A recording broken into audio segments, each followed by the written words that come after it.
All right, welcome into another edition of the Patriot Nation podcast. Of course, presented by FanDuel. Go to fanduel.com/Boston to sign up today.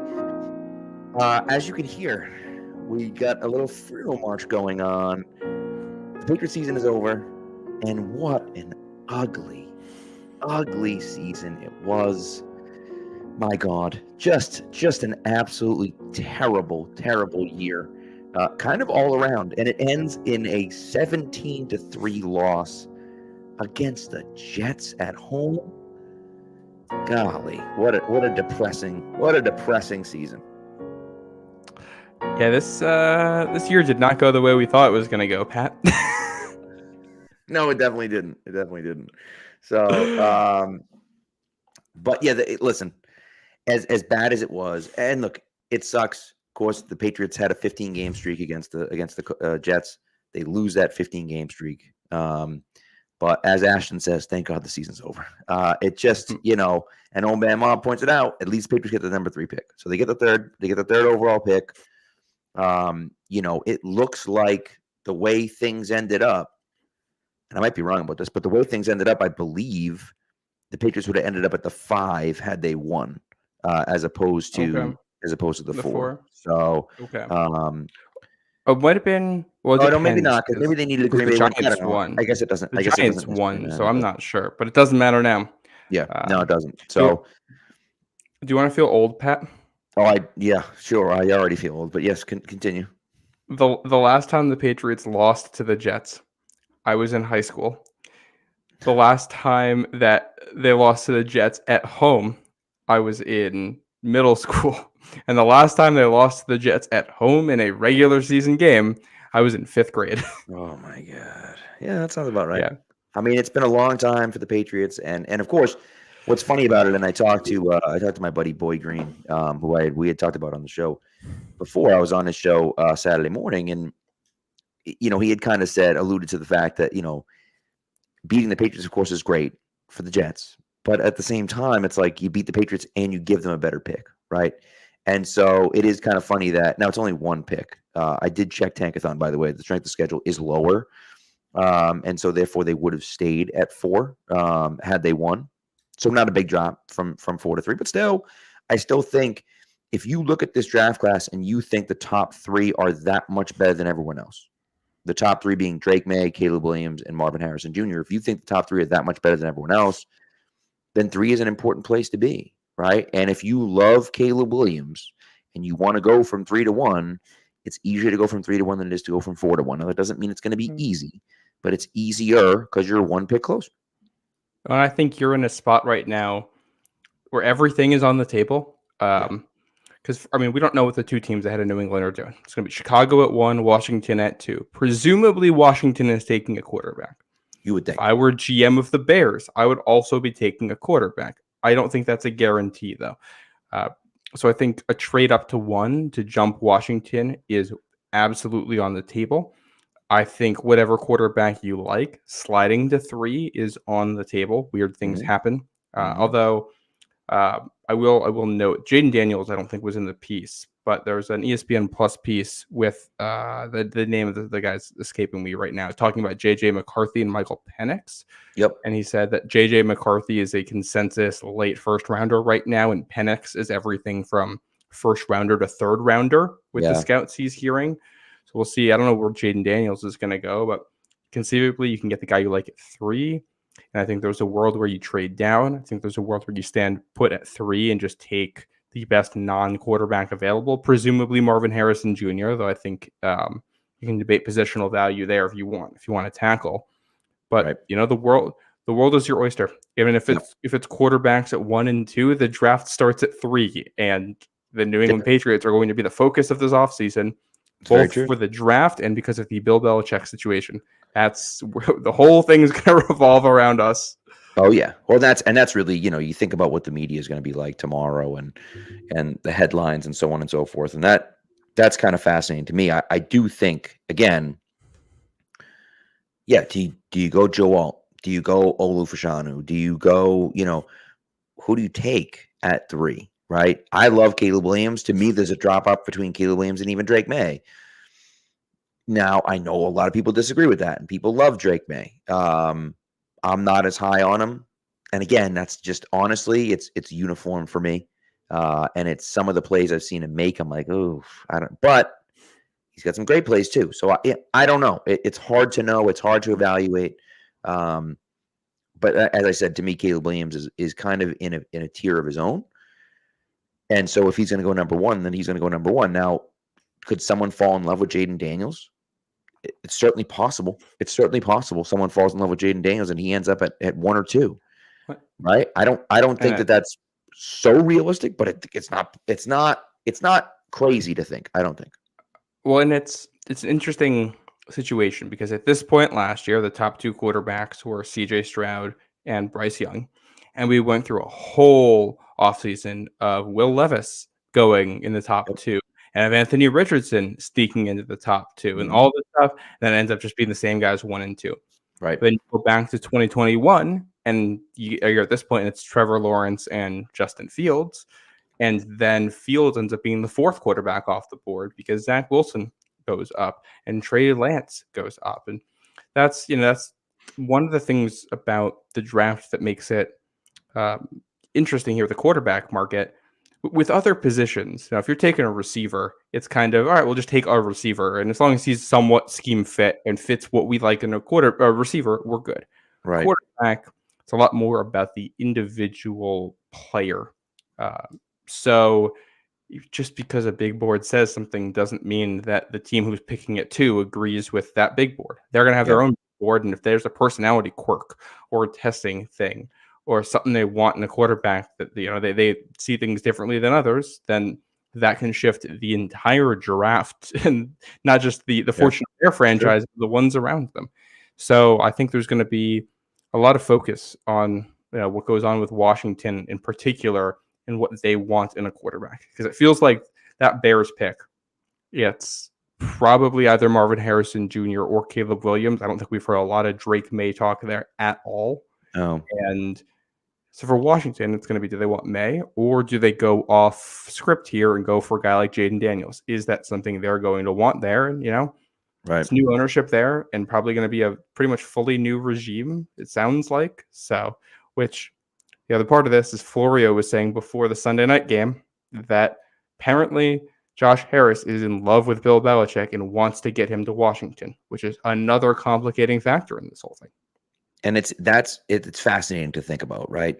The other part of it that's interesting is that you see Adam Schefter come out and say it's unlikely that Bill Belichick's going to Washington, and that the Chargers and someone else is basically all but off the table. So, there are obviously conflicting reports. Nobody really knows what's going to happen. I do think it's fascinating because Bill gets to choose where he wants to go. Now, there's talk about him maybe coming back, and I know that there are people. Look. First of all, I was at the game. I'm at every game, but I was at the game, and you hear people, "Oh, F Belichick, and screw that guy, and go back to Nantucket." And I'm like, dude, would you shut up? Like, what is wrong with you? Like, you don't understand how good we've had it for 20 plus years, and then some of these coaches, you hear about. Arthur Smith is a perfect example. Arthur Smith, this Sunday, this game. Arthur Smith goes. Not Arthur Smith. I'm sorry. Friggin' Allen. What the hell is the first name? Dennis Allen? Dennis Allen, thank you. Arthur Smith was pissed at the end of the game. And I don't blame Arthur Smith for being pissed because they line up in victory formation, up 1 billion points, and they run it in 41-17. I mean, they run it in with Jamal Williams. And it's like, that's the most Bush League play you can possibly imagine. And the player said, can we get a touchdown for Jamal Williams? And he said, no, just kneel the ball.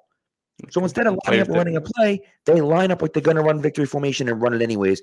And it's like, you've got to be kidding me, man. You got no control of your team. You can't let your team do something like that to you on the last game of the season. Are you kidding me? And so that's the type of thing for me that, like, I get it, right? And people were, whatever. I went back and forth with people on Twitter about this because they were like, you got to play defense. I'm like, that's fine. Line up and run a play. I have no problem with them lining up and running a play. You're going to run a play. Stop me.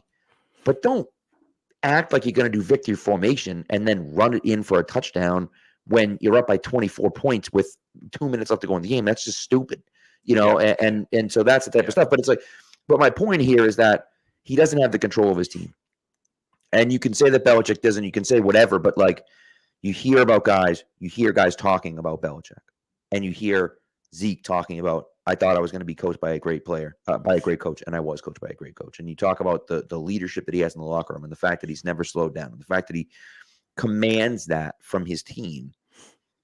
And whether he moves on or not, say he moves on, and maybe it's the right call for him to move on, which I think it is.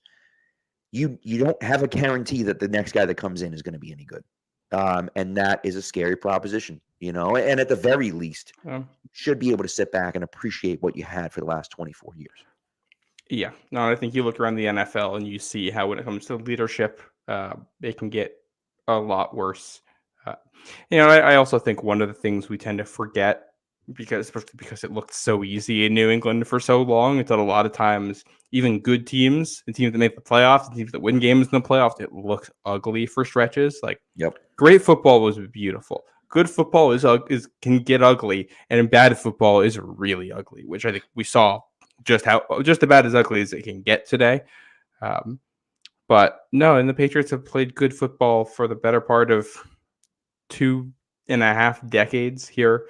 And especially if you stretch it to 3 decades and you go back to 96, over that span, this has been the most successful franchise in the NFL.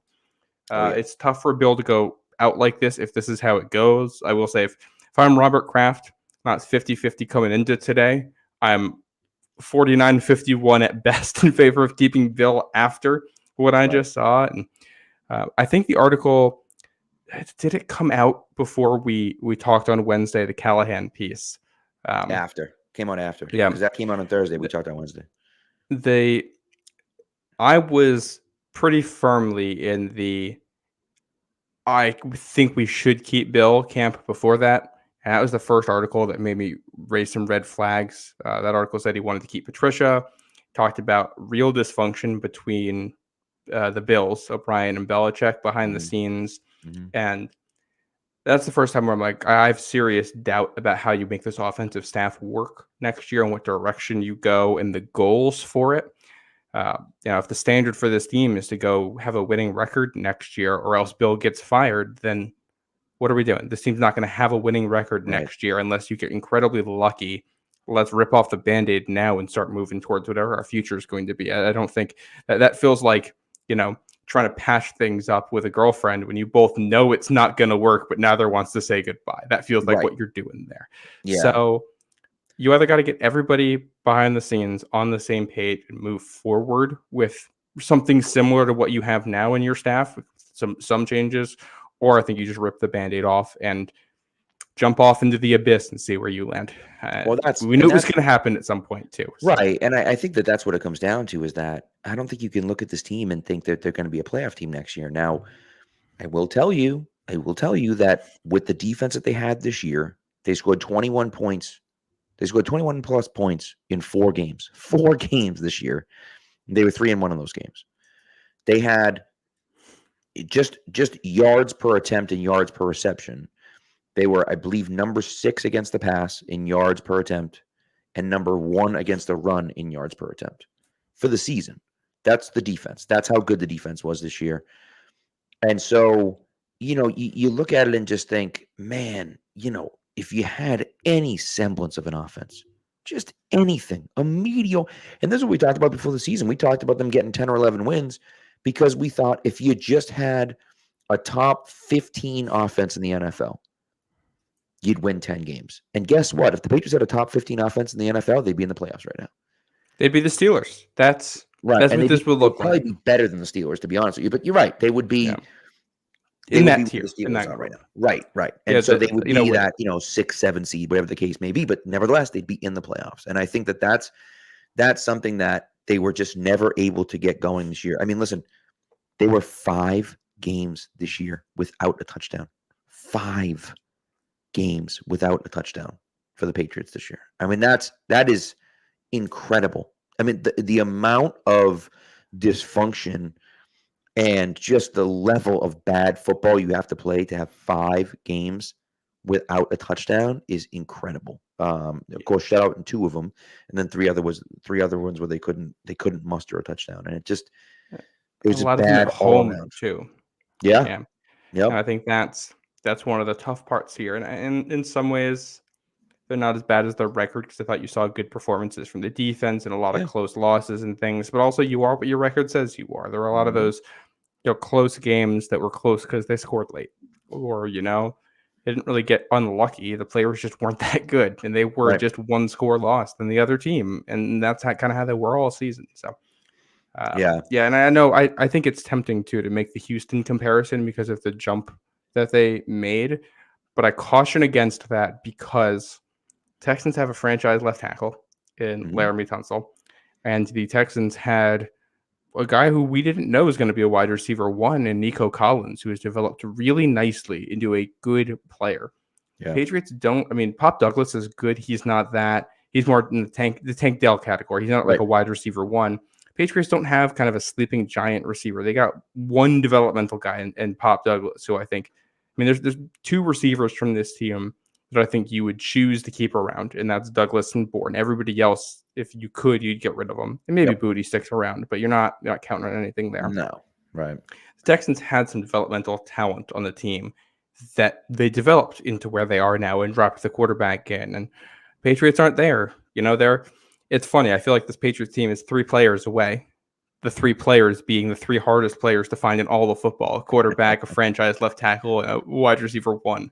Right. So it's the silver lining is that in theory, you can do it all in one draft. You can get lucky and get all 3 of those in one draft, Right. or you can strike out. And, we're looking at another, we're going into the cycle again, just like all the other bad teams looking for a quarterback. Well, and that's you've seen teams do that over and over and over again over the years, right? And just not being able to get those guys. And so for the Patriots, they have to hit on that guy. Now the question is, you talk about the Bears being a number 1. If they draft a quarterback, that means they're moving on, right? If they move on from Justin Fields, can you acquire him for a 3rd round pick? Do you acquire him for a 3rd round? Do you say, okay, 68, which by the way, that's the number that they're at is 68 right now. Because it's the weirdest thing ever, but because the Washington finished with the same record. So Washington, the Patriots, and the Cardinals all finished with the same 4-11 record. And so strength of schedule goes into play for the first round, but then it switches every round after that. And so all 3 of them rotate. So the Patriots actually have the second pick overall in the 2nd round, and they have the 4th pick overall in the 3rd round, and then it continues to rotate.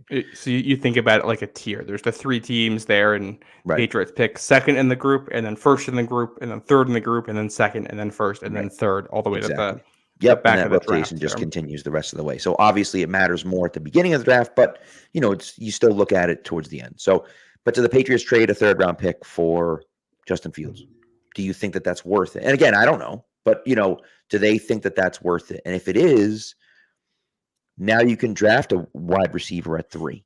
You can draft Marvin Harrison Jr. at 3. You can draft a franchise left tackle at 3. Or you can say, you know what? We're going to move back to 5 with the Chargers, right? And draft our franchise tackle at 5 and move back to 5, pick up some extra assets, trade for Justin Fields, and draft Joe Alt or, again, Olu Fashanu or whoever it is, whoever your left tackle 1 is, you could draft that guy at 5 probably. And so, that, again, there's a million different ways that they can go about this.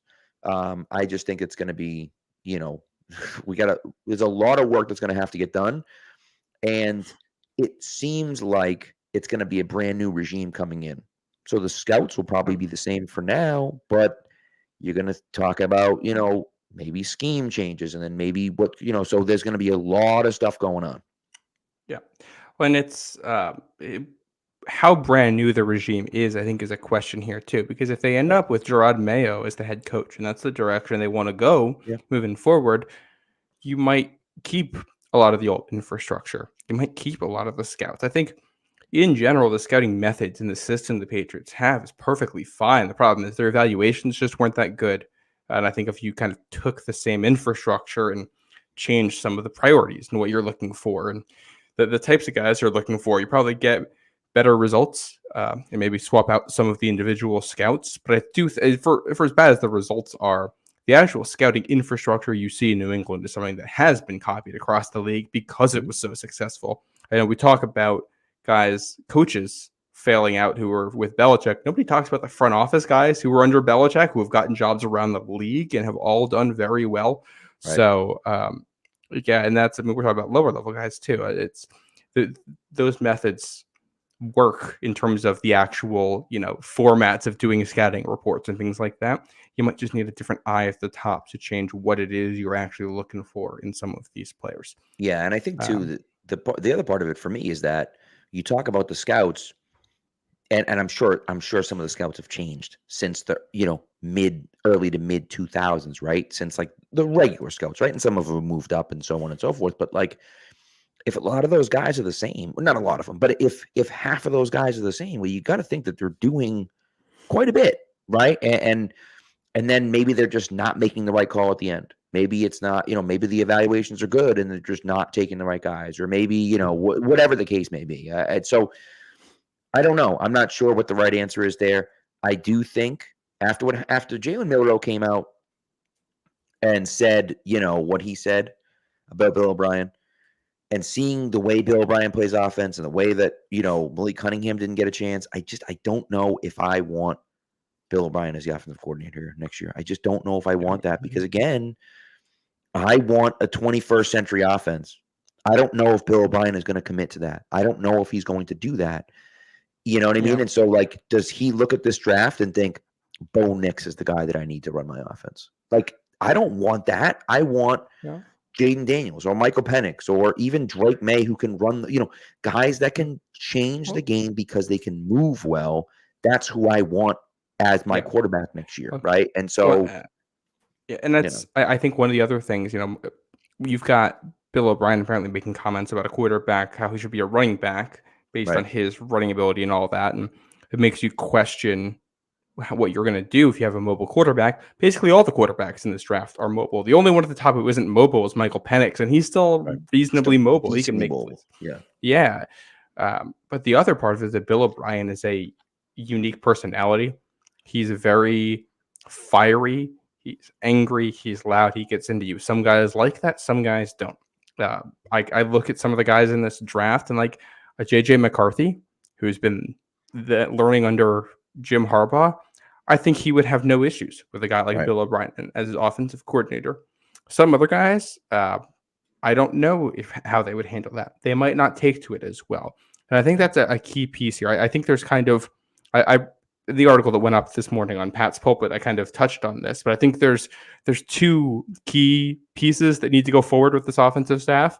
You need everybody on the same page first. You need front office, head coach, offensive coordinator, offensive staff, all in agreement about what's going on.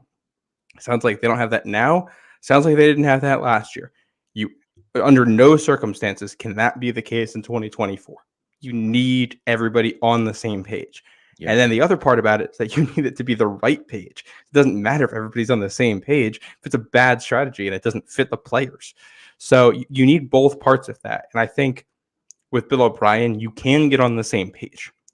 I'm just not sure if that's the right page. I definitely, based on the article that we read, I think I would be hard pressed to imagine a world where Bill O'Brien and Bill Belichick are back next year.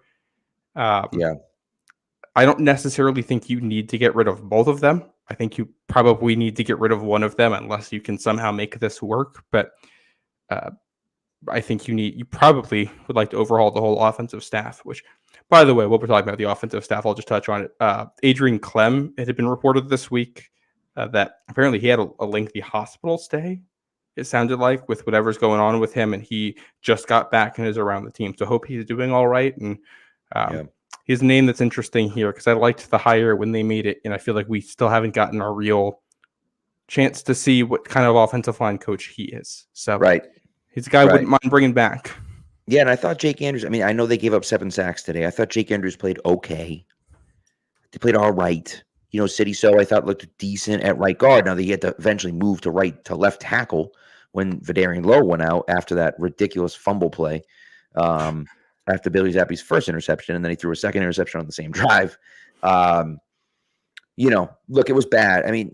So we'll see. We'll see what happens with that. So, all right, before we get into, listen, we touched on the game a little bit. I think Zappy, I think we all are in the camp that, and we've talked about this multiple times.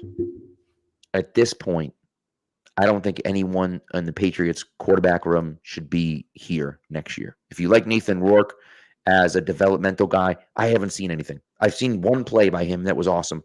Outside of that, I haven't seen anything. If you haven't seen Nathan Rourke's play against the Cowboys in preseason with the Jags, just search up Nathan Rourke Jaguars, and it's the most best play of the outrageous play I've ever preseason. seen. It was by far the best play of the preseason. And honestly, I know it didn't count because it's a preseason game, but like one of the best plays of the entire season.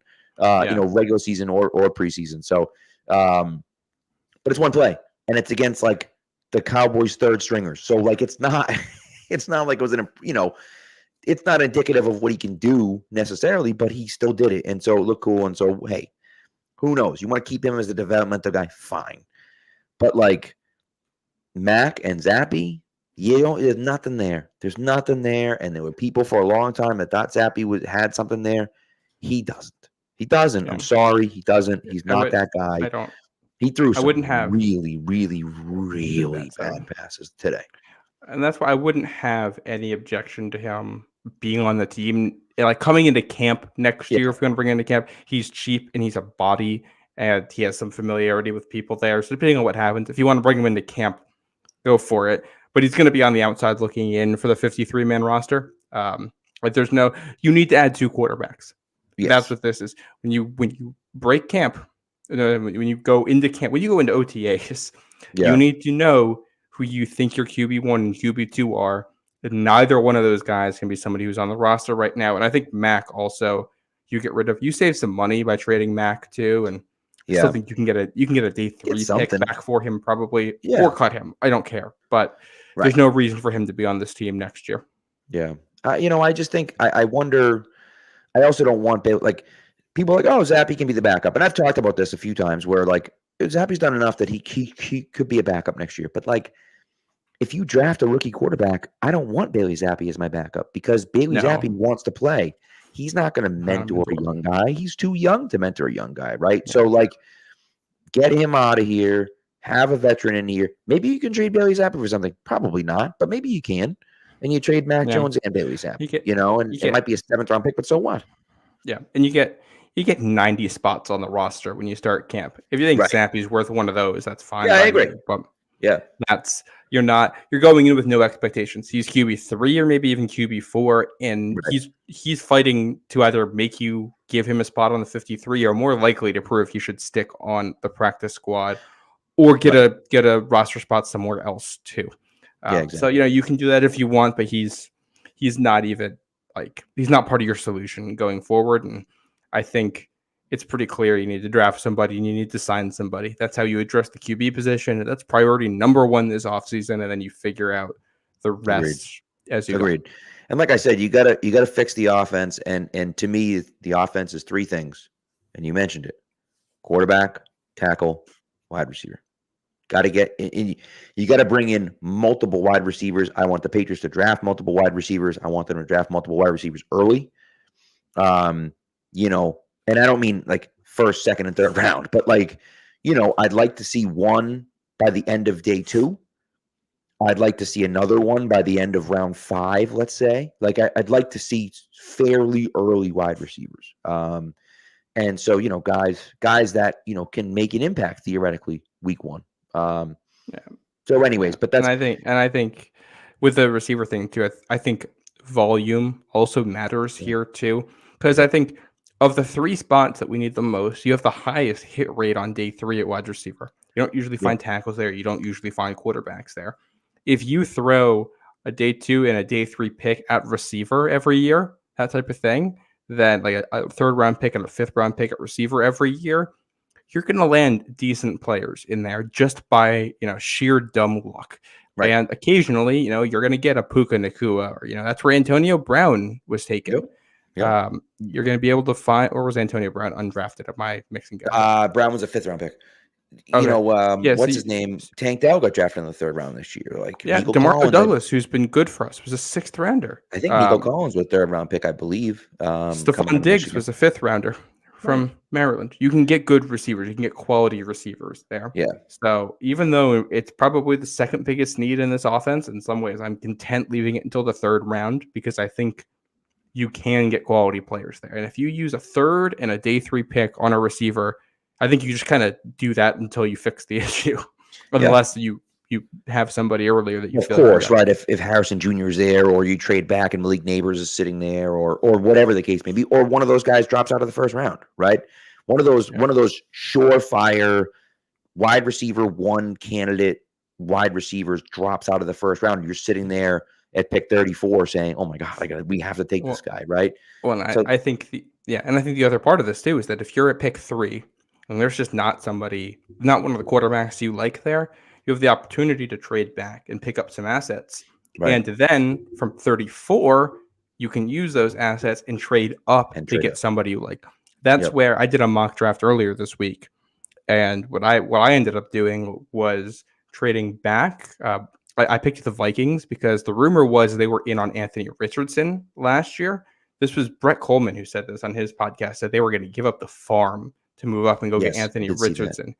And they didn't want to do the deal. Let's say they like Jaden Daniels and they want to come up to 3 to do that, and you move back. You trade back, you pick up Rome Odunze, where you end up trading back to, and you come up from 34 and you get, Michael Penix or JJ McCarthy or whoever that other quarterback is that you think you can get in round 1. And, I especially if you got a guy like a JJ McCarthy, I think Jacoby Brissett is the name we've mentioned, but you signed a veteran who you think can start and be a mentor. Right. And you let McCarthy sit for a season if he needs it. Yep. And you've got a receiver that you feel better about, and then you go from there. Yeah, it's not a bad idea. And so there's a million ways to fix it. So, all right, here's what we're going to do. Before we go forward, I would just want to address one comment too, because somebody had mentioned there are good left tackles in the 3rd and 4th rounds. There have been, and we've seen the Patriots, not a left tackle, but Marcus Cannon was a guy they found later on. Sebastian Vollmer was a guy they found later on. True. One of the issues here is just tackles are huge human beings with insane amounts of athleticism. And if you are really big with insane amounts of athleticism, that is rare enough that if you're good, you usually go pretty high.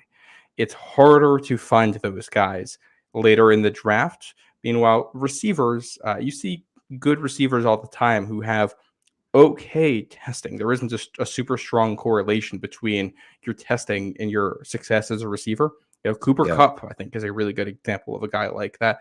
Wes Welker, going back to that.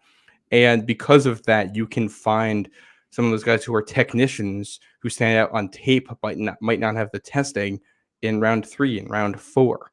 So I think you can find tackles. And DeJuan Jones this year is kind of the perfect example of that. True. But just from a hit rate perspective, just doesn't happen. You get more with the receivers than you do the tackles. And that's not saying you have to take a tackle high and draft a receiver later, because you have to go by also the individual prospects you're looking at. But from an overarching theory, I think that's my preference. Yeah, my comments weren't loading. I was like, you said a comment. I'm like, what? So I had to refresh the comments, and I'm like, oh my God, I missed all these. And so and look, we're gonna do mock draft shows, and we're gonna talk about this, and we're gonna go back and forth, and people are right? People are right about the fact that you need someone said you need a franchise left tackle, not just a starter like Marcus Cannon, and I agree with you. I agree with that, but you can't take everyone, right? You can't take a left tackle and a quarterback and a wide receiver, so you have to choose, right? You have to choose, and so. I think that, that's one of those things where it's like, well, is Marvin Harrison Jr. that much better than everyone else that you have to take him at 3? Yeah. And maybe that's what you do. You know what I mean? And or is Jaden Daniels that much better than everyone else that you're like, he has to be the guy at 3? Or do you look at it and say, Caleb Williams is the guy? We have to go up to 1 and get him. And maybe they do, and maybe that's what they think. I don't know, right?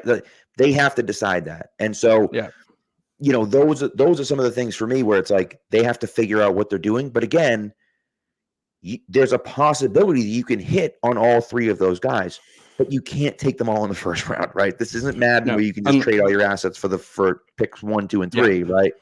Just the way it goes, Yep. And I'll just one more comment before we go to break, because DJ Daniel had mentioned Michigan not throwing the ball much with JJ McCarthy. Yeah. I just want to put this note out there as a Michigan fan. The reason they don't throw it that much is because Michigan's offensive line almost essentially plays like 5 guards, and they're all really good at run blocking, but they can get beat with pass blocking. And they've turned to running the ball a ton in a lot of these games, because when they played Penn State, the edge rush was getting there, and they said, we're not going to mess with that. We're just going to run the ball. And the other reason is because Michigan has had a huge lead in a lot of these games, and there was no need. They're just running out the clock. So I think I have a lot of questions in JJ McCarthy as a prospect. I'm not going to look at him with my maize and blue colored glasses here as some fantastic prospect, but he has some traits that you like. He has some intangibles that you like, and he's a guy who I think you like as much as any guy who you feel like needs to sit here. I don't think he's a slam dunk franchise quarterback, but I think he's a guy who, in theory, you can develop. Whether he does, who knows if a quarterback's going to develop. If there was an easy way to tell if a quarterback's going to develop, then we'd be GMs. Then we'd be all set. That's correct. Yes, that is correct. Josh Allen, by the way, is just giving this game away. Just giving this game away. He's got two picks. Both thrown in the end zone, by the way, which one of them, by the way, was like a punt. They actually picked up a few yards on that, but now he just fumbled again in the red zone on 3rd and 13. So I tweeted earlier, I was like, are we bookending the season with Josh Allen giving away a game with turnovers to an AFC East rival in primetime? And certainly possible. Possible. By the way, the man who forced that fumble, 94, Christian Wilkins, I believe, is a free agent this year. And look at that. We got a lot of money to throw around, and there might not be offensive talent out there. So having the best defensive tackle duo in the NFL wouldn't necessarily be the worst use of that money. I mean, could you imagine Judon, Barmore, White, and Christian Wilkins? Whew. Golly. Yeah. If you have Wilkins, Barmore, and Judon, it doesn't really matter who the fourth guy is. That's no matter what, he's getting one-on-one opportunities. That's a great point. So let's take it. I don't know if we'll do it. Okay. No, go ahead. What were you going to say before we do the break? I couldn't remember if you mentioned Josh Allen throwing short of the end zone too and costing the Bills 3 points. Not a turnover, but kind of feels like a turnover. That was completely insane. You have to go into that looking at it and saying, for those of you that don't know, the half ended because the Bills had no time on the clock. They went for it, and he threw it short of the end zone. The guy got tackled before the end zone, and time ran out. To me, that's insane to me. It's complete insanity. You have to get in that situation and say, the ball needs to get to the end zone, period. The ball needs to get to the end zone, period, or throw it away, because you can't go in with no points. Now, I know they got the ball to start the second half, but you can't go in the half with no points in that situation. They did. So that's 4 times. That's 4 times they've been in scoring range and haven't gotten any points out of it. So that's wild. So anyways, all right, let's take a quick break. We'll be back. We're going to talk Belichick when we come back, where we think he's going to go, if there's a world in which he stays, and then we're going to play a little game with the upcoming free agents for the Patriots. So we got a quick FanDuel ad. By the way, it's a new FanDuel ad, so you don't have to listen to my raspy voice after me screaming at a Patriots game. So here we go.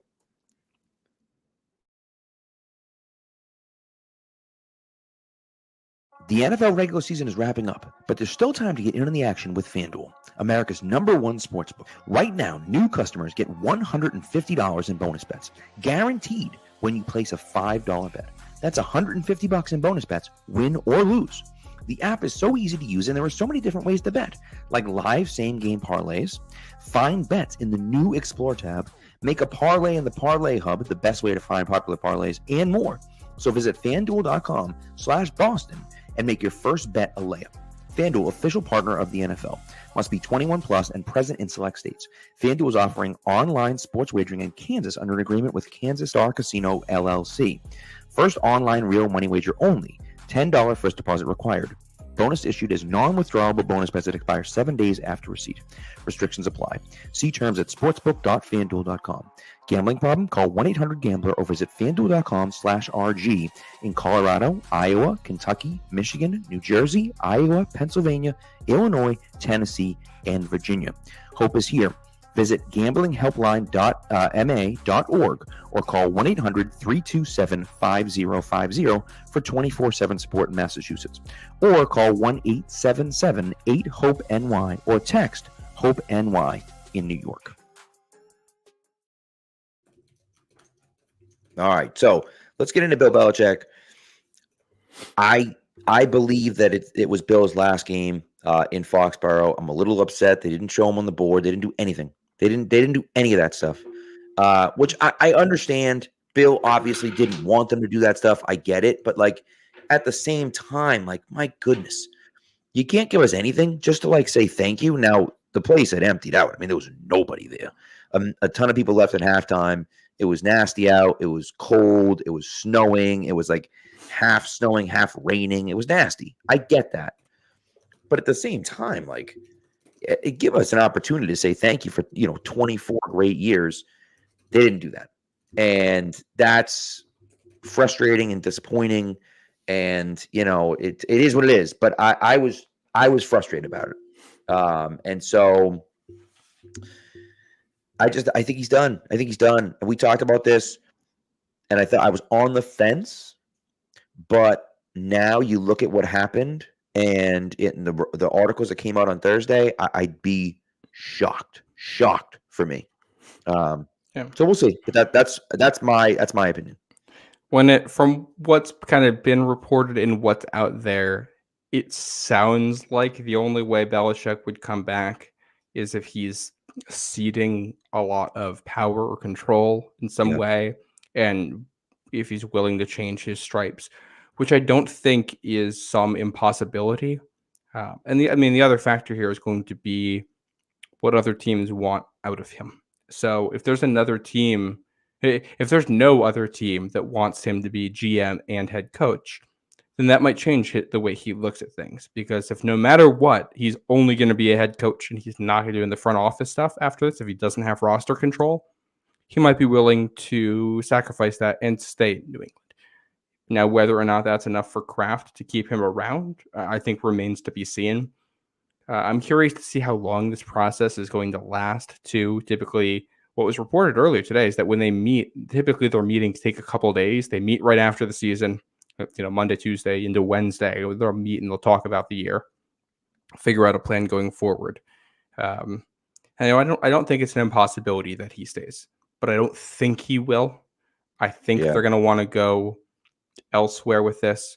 What I do think is interesting is Bill has his usual Monday morning press conference tomorrow at 7:30, and I do wonder what's going to come out of that. Probably a whole lot of nothing.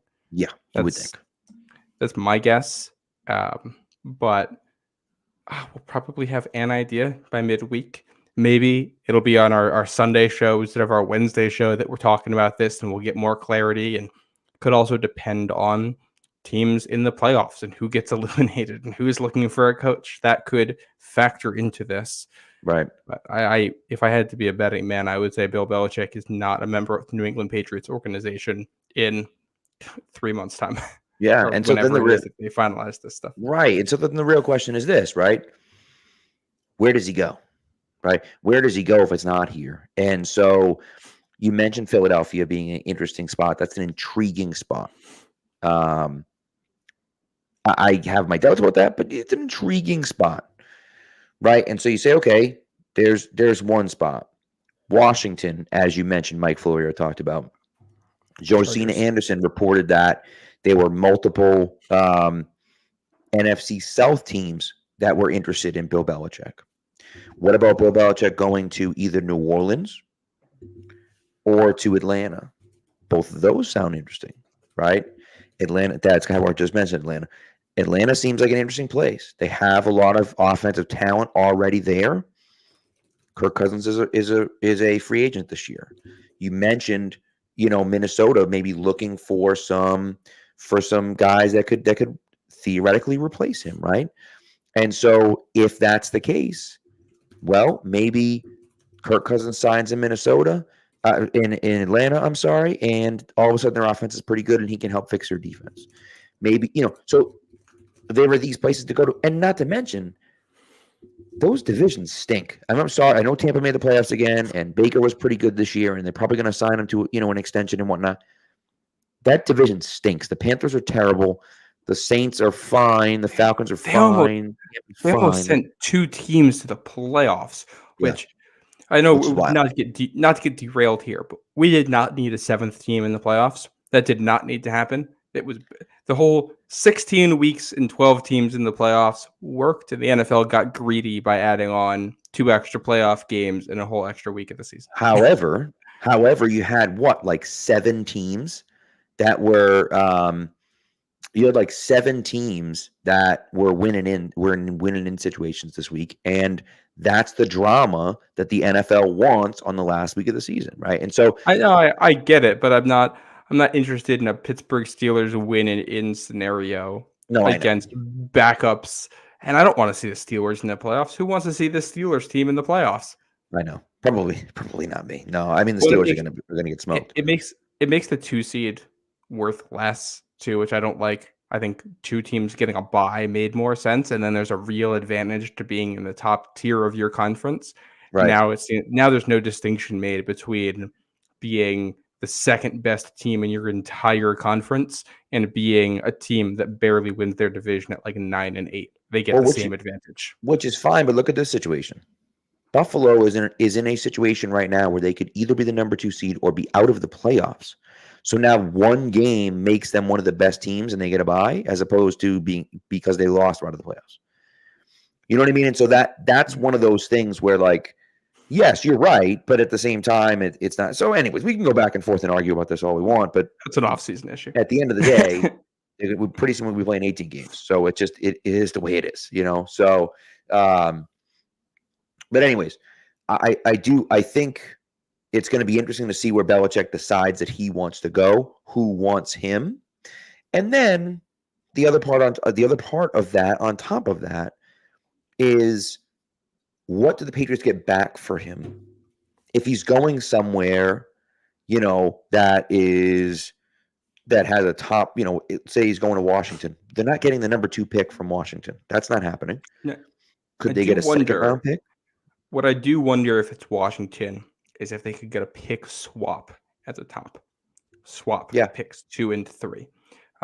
No idea if that would ever be on the table. I think that'd be an ideal scenario because then you get to pick a quarterback you want. That's tougher. Right. I was looking through history. Basically, every coach trade has involved a first-round pick. The Mike Holmgren trade was a second-round pick, and then there's Herm Edwards trade and the Bruce Arians trade. Both of those involve day 3 picks. So based on history, I feel like we're looking at a day 2 or a day 1 pick, depending on what the market ends up looking like. Oh, God. Oh, man. Pat's ahead of me on our streams here. Well, we're watching Bills Dolphins. So we'll see. Here's all I'm going to say. Assumption Greyhounds, baby. That's all I'm going to say. I don't know what that means. That's my alma mater right there. Oh, my goodness. I think, at least. Maybe I'm wrong about that, but I'm pretty sure. But no, I do think it's interesting for me to kind of see, well, have you seen the play yet? Yeah, punt return for a touchdown. Yeah, it's a great punt by Jake Bailey, but I mean, he Patriots caught it legend Jake Bailey caught it at the 4, and I'm like, what is he doing? And then he just takes it to the house. Deontay Hardy from now it's Assumption University, not Assumption College, but that was where I graduated from many moons ago. But nevertheless, tie game in Miami, in case you guys haven't figured that out. So we'll see. I think for the Patriots, it becomes a situation of where does he go? And then again, what do you get back? And Belichick has to want to go there. He has to play ball with you, right, to go somewhere else. They're not going to fire him. But I do think some of those NFC South locations could be they could be interesting spots. They really could be. And so, you know, we'll see. Time will tell. We'll probably know by the end of the year. By the end of the week. Again, unless he's talking to someone maybe he talks to someone in Philly, and Philly says, you know, we'd trade for Belichick. if we lose in the first round, and then he waits until next weekend, you know? And some of the reporting has seemed to indicate that there are teams in the weeds, like their current head coach, but that would consider Bill if he became available, right? Which I think is interesting. And I also think if you're Kraft, you factor that in.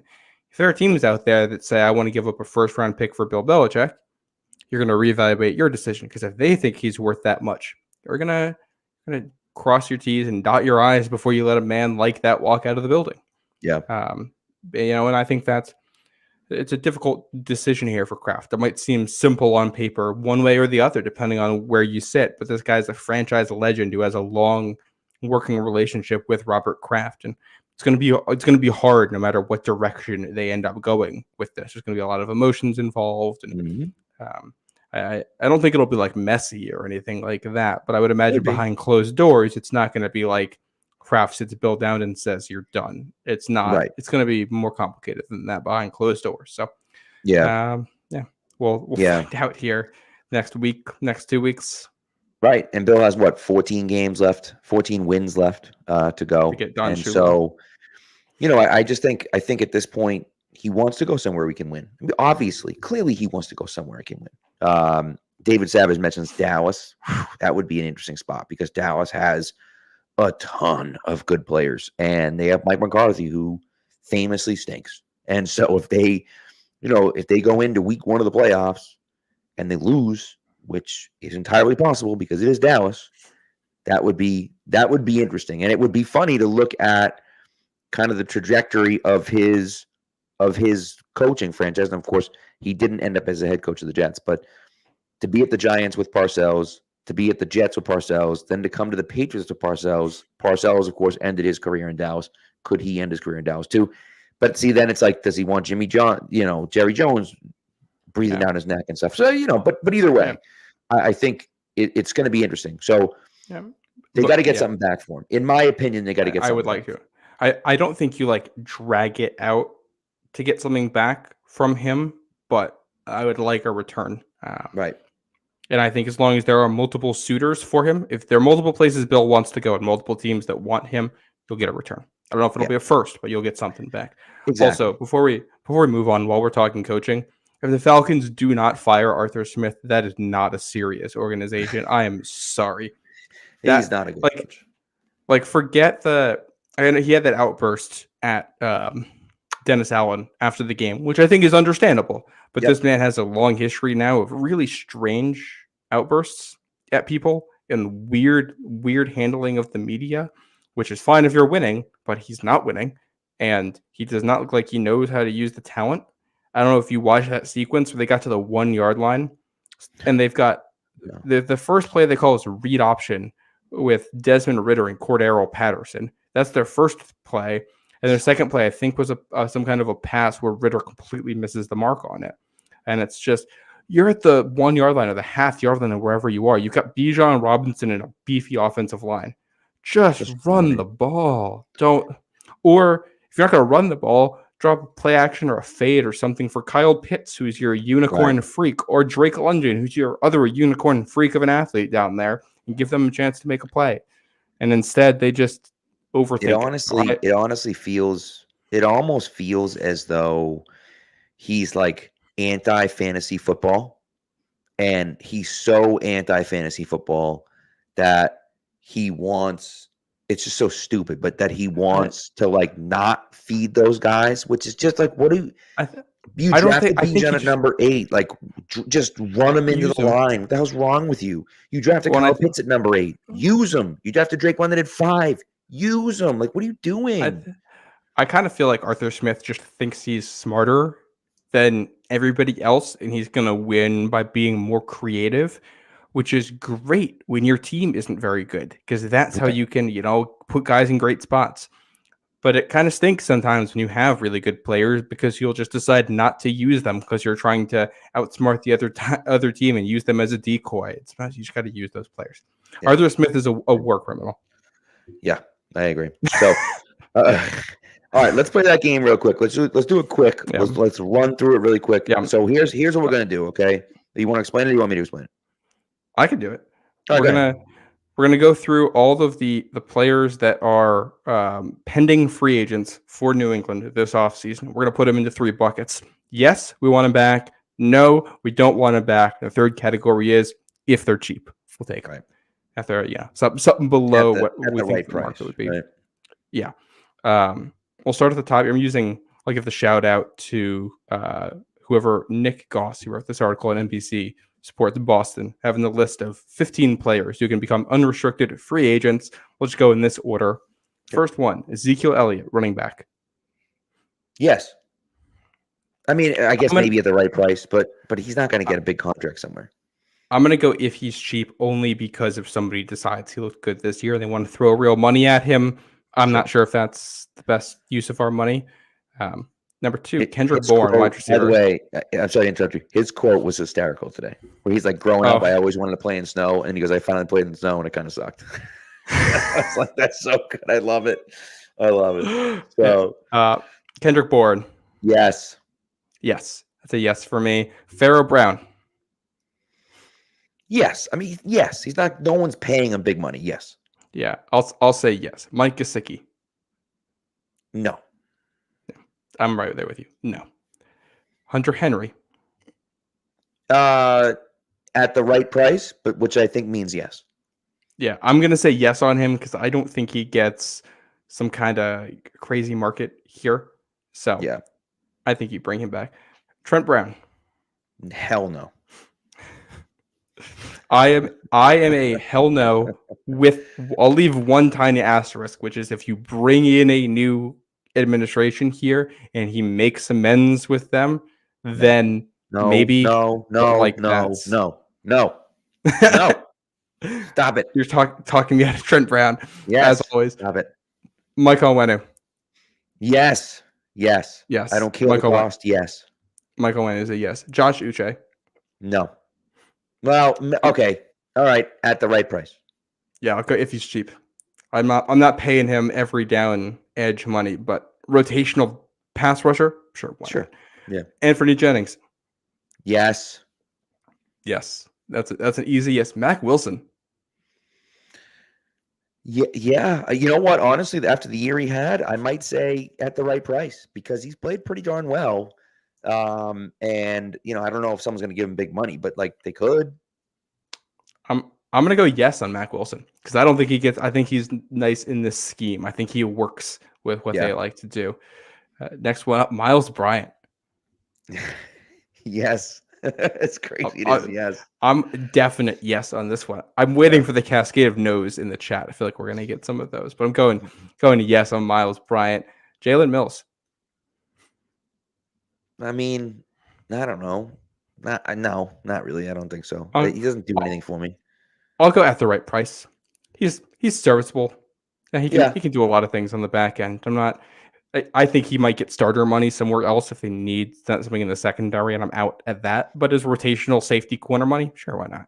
I think that's. I think you got to bring back one of Mills or Bryant because you got to have somebody in that slot kind of safety role. To me, it's Bryant. I agree. I'm there with you. Although I thought Mills looked good today. I thought he was fine. Yeah. Stay at safety. Kyle Duggar. At the right price. I'm gonna say yes here, even though I think he's had a little bit of a down season because I think you just can't afford to let him walk out the door. He missed roughly 96 tackles today. He just missed tackle after tackle after tackle after, and I was just like, dude, what are we doing, man? And he hits hard and he flies around at times, but like, I think you saw him have a worse year this year because they asked him to do more, and he was thinking more. I think is what happened. I might be wrong, but that's what it seems like to me. Well, Duggar's in this weird spot too. Like I think last year we all thought, all right, he's 1 year away from being a Pro Bowler, and instead he kind of stepped back. And it's hard to tell if that's a scheme thing or if he just had a down season. And it's tough to tell which is the real Kyle Duggar. Is it this year or is it last year? Yeah. And I honestly think that because of some of that uncertainty, you can get him at a little bit of a discount. And that's what makes him a yes to me, because I think he's a good player.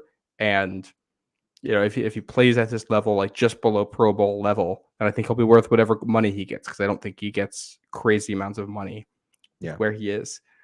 We got 2 more players on here. Let's hear it. Both special teamers. One, Cody Davis. I mean, maybe. I don't know. He's fine. Cody Davis is fine. But, like, how many special teams guys do you need? You have Schooler. I guess you could have another one fine, but I don't know. Cody Davis is a total, like, at the right price. Well, I think he's also likely to be signed to a contract here that's cuttable in camp. So I totally think he's a guy you can sign and then have him not make the 53, and it's totally okay. Right. And then the last one here, I think isn't going to go in any of our buckets, and that's Matthew Slater. Yes. Now, Matthew Slater, it's right off into the sunset, my friend. We love you. We appreciate you, but, you know. It's 100% yes if he wanted to come back. Of course, yes. But I don't think that's happening. Not after today. I'll tell you, his dad played 20 years and he played 16. It's pretty damn good. It's pretty damn good. Yeah. And you that's know, great. Does he have any kids coming along? Because that family's got some good genes. If he makes it to the Hall of Fame, which I think he should. I don't know if he will, but I think he should. They'd be the first father-son duo ever in the Hall of Fame, which would be so incredible. And so, you know, that to me is interesting. He's fallen off a little bit this year, not a ton, but a little bit. They had a punt today where they muffed the punt, and he just wasn't there. He was the guy there, but he just wasn't there. And I just think that, you know, he's old. But I mean, as good of a player as he was on the field, he was a better guy off the field. And it's hard to do that. I know people say that all the time, and it's this cliche thing, but, like, it's actually true about Matthew Slater. And so, human being. Yes. Yep. And teammate. I mean, every single guy loved him. I loved the fact they wore those sweatshirts today. It was really cool. It was just cool. Yeah. I would love to see who organized that. I wonder if that came from Kraft. Yeah. I'm curious about that. Yeah. Because Kraft wore one. Yeah. So I think that was cool. And of course, you saw him wearing a Brady shirt. Yeah. When everyone else was wearing his sweatshirt. I love it. Amazing. There's some schooler discussion in the chat. I think he's been playing at an all-pro level on special teams at points this season. His issue is just penalties. He needs more refinement with another year, but I think they got a really good one there. And I saw a comment in there about how we need to care less about special teams. We're barely a year away from special teams costing us a place in the playoffs, and special teams cost us games just this season. I think we care about special teams the appropriate amount. The problem is we just need to get better players with some of it, but just not executing, unfortunately. Yeah, and I also think the things that you need to do well on special teams, you need to be a good athlete. You got to be able to tackle well. You got to be comfortable with the ball in your hands if it comes to you. Yep. And those are skills that are valuable in offense or defense at a bunch of different positions. So signing guys who can be good special teamers and be able to play an offense for defensive position, I think is a good asset for your team to have, because, you know, you don't have to be elite at special teams, but you don't want to be bad at special teams. If you were bad at special teams, that alone can cost you games or seasons. If you ask, the Chargers going back with how bad they were there. So you don't have to be elite, but if you're bad, you're going to be much worse off than your opponent over the course of a whole season. I agree. So the Dolphins appear to be choking this game away, and I will tell you something about this, right? I had originally said that I wanted the Bills to lose and the Dolphins to win. However, they're both in the playoffs no matter what. If the Bills win, we get to root against both teams. There's a possibility that both teams lose next week. If the Dolphins win, they play each other. So that means one of them is definitely going to win next week. So, but the flip side of it to me is that it would be Steelers, Bills, and Dolphins, Chiefs. Yeah. No, but those are the two games. Neither one of those is interesting to me, because this Miami team is not going on the road to a cold Arrowhead Stadium and beating the Chiefs. That is just not happening. This team has been much worse away from home than they've been at home. And who wants to watch Bills Steelers? Yeah, no one. Nobody. And the Steelers could win that game. I was gonna say it feels like a game the Steelers would win. Who wants to see the Steelers in the divisional round of the playoffs this year? Nobody. For as much as I don't like Miami and Buffalo, I think guaranteeing that one of them gets through to the second round means we get some quality games in there. True. Very true. So I don't know. Neither of these teams looks fantastic right now. I think the AFC maybe we can wrap up by doing this. Who we think the most dangerous teams in each conference are, because the way I look at it right now, I almost feel like it's like the 1 seed and then the 5 and the 6 seeds that are not the 5 in the NFC, but it's like the 1 seed and the teams on the road in this first round are in some ways the ones that feel the most dangerous. It's true. It's definitely true. So I would love. I mean, imagine the Browns in the Super Bowl. Oh my God, that would be so. That would be incredible. If there's no other upsets, because it's Deshaun Watson. But but you know what though? He's not the quarterback. So what difference does it make? And if anything, those guys getting credit for anything. But if it's anything, it's even better because they screwed up with Watson. They owe him $1 billion, right? They win the Super Bowl, that'd be great. But like, imagine, so 2 games that could happen, right? One game that is happening. The Lions are hosting the Rams with Matthew Stafford, which is incredible. Jared Goff versus Matthew Stafford on different teams. So awesome. The first playoff game they've hosted in years, and they're playing, the quarterback that was arguably the best quarterback in the franchise's history. That's pretty cool. And then if the Browns win and there's no other upsets, the Browns go into Baltimore, I'm sorry, who took their team with them with their old quarterback. That would be incredible. That would be incredible. That would be fun. So those 2 storylines I think would be really fun. But anyways, to answer your question, I'm not really scared of anyone. And the AFC just looks like a complete crapshoot. I think the team that is most likely to threaten the Ravens in the AFC is whoever wins that Browns-Texans game. Yeah. Because the Browns have that familiarity, and they have one of the few defenses in the NFL that I think can actually do something against that Ravens offense. And the Texans right now, it's not a complete team, and they got issues. But they have a quarterback who I think is, young enough, who might not be scared going into Baltimore. And, the Texans played the Ravens competitively early this season. That was week 1. They did, you're right. In Baltimore, they played them competitively. So I think that could be close. Miami is not the same team on the road. I think an AFC championship game, in theory, that's Miami at Baltimore, I don't think ends up being close. The Bills, they just don't have that juice this year. They seem banged up. The offensive line hasn't been as good. I'm going to say this, and I might sound crazy for it. I think they made the wrong move firing their offensive coordinator. I think most of the reasons that they've won games since firing him has been they've gotten luckier and they've played worse teams. Yeah. The reason they lost games before that was because they got like too many men out there on a field goal, and you got special teams giving up a punt return in overtime. And statistically, their offense has been worse since they fired their offensive coordinator. So sure. I think the Bills are a little overrated there, and they're really banged. The Bills and Dolphins are both so banged up at this point. I agree. So we'll see. Yeah. We'll see what happens. I mean, it's going to be interesting. Cowboys turn into a pumpkin every time this year. The Dolphins turn into a pumpkin at this time every year. It's just like these are the things that happen, and they're happening again. And so we'll see. We'll kind of see where it goes. Of course, the Cowboys played very well today, but if there's a year for the Cowboys, I think this is it, because they're the 2 seed and they're going to get to be at home for presumably like at least 2 games here if they win the first one. And I don't like their odds of going into San Francisco and winning, but there's a chance somebody goes out to San Francisco and knocks them off. The Rams, I think, could do it if they get through Detroit, which I think could be interesting. I don't think the Eagles do it, but in a world where everything goes chalk, I don't think Tampa's doing it. So maybe it's the Rams. You're kind of relying on the Rams. You get a Rams-Cowboys NFC Championship game, but I don't want to project all chalk, but it does feel like the 1 seeds are kind of does feel that way, right? So I feel we might get a lot of chaos in the first 2 rounds, and then it's just going to end up being 2 conference championship games that are blowouts with the 1 seeds coasting on by into the Super Bowl. Kind of feels that way, right? So we'll see. Oh, you know what? One thing I forgot to mention: Matthew Judon is the other guy. He's not technically a free agent this year, but they're doing what they did with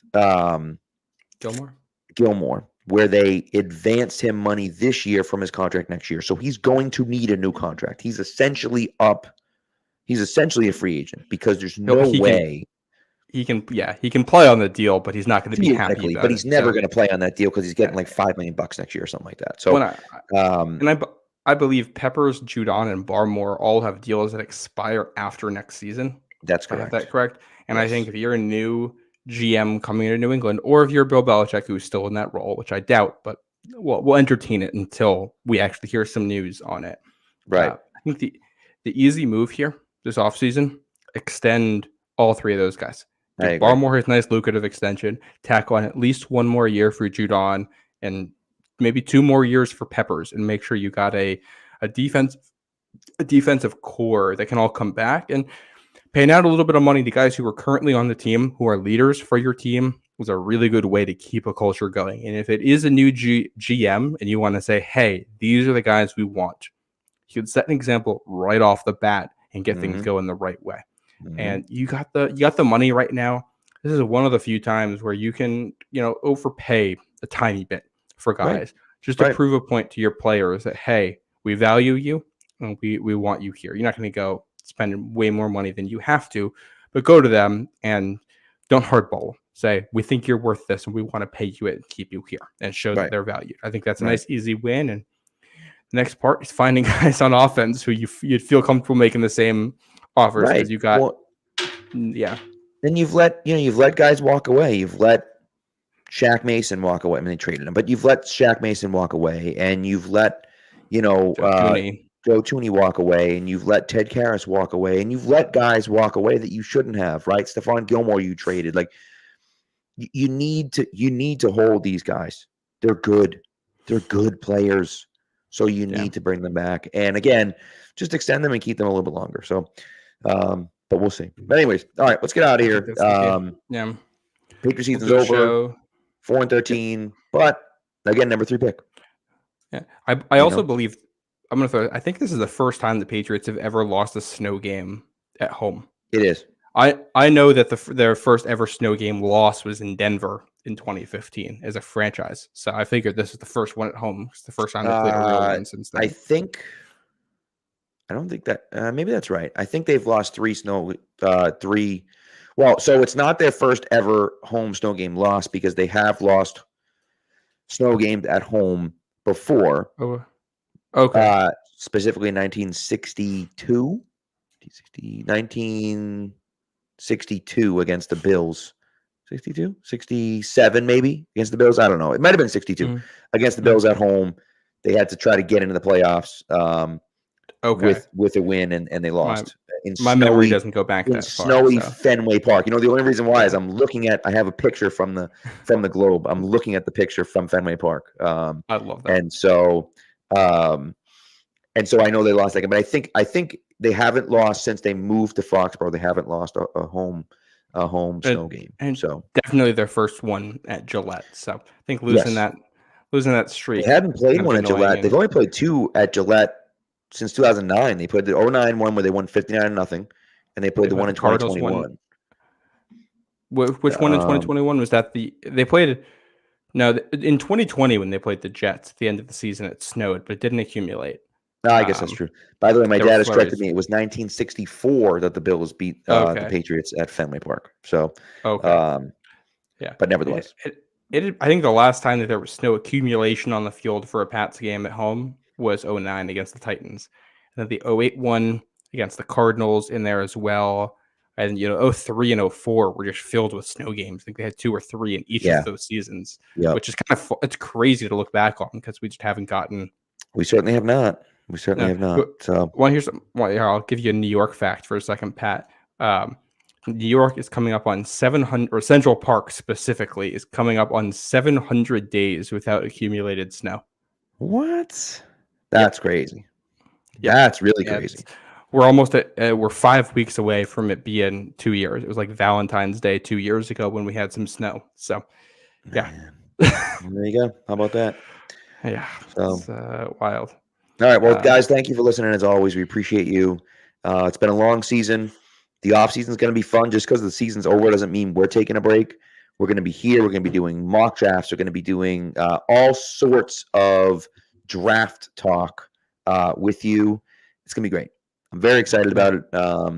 And so we're going to have guests on. We're going to be talking about, who the Patriots should draft at 3, what they should do. Of course, we're going to know the Bill Belichick situation. We're going to have an idea about, if it's not Bill Belichick, who's their head coach. And, then free agency will happen. And then we'll get in a chance to see so on and so forth. So it's gonna be interesting.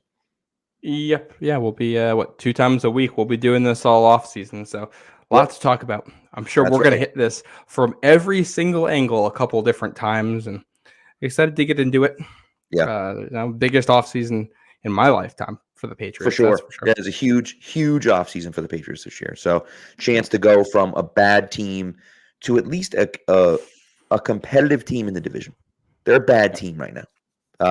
And so, let's get to a competitive team in the division and see what happens. Yeah, and I'm sure we're gonna talk some NFL playoffs as we go along too, and have some fun as we watch what the other teams are doing, and hopefully get to laugh at some AFC East teams doing some dumb stuff in the playoffs. That's a tradition here. So that'd be so much fun. Yeah, but we'll see. For it. Yeah. Anyways, well, thanks guys for listening. As always, we appreciate you guys, and we'll be back with you on Wednesday night.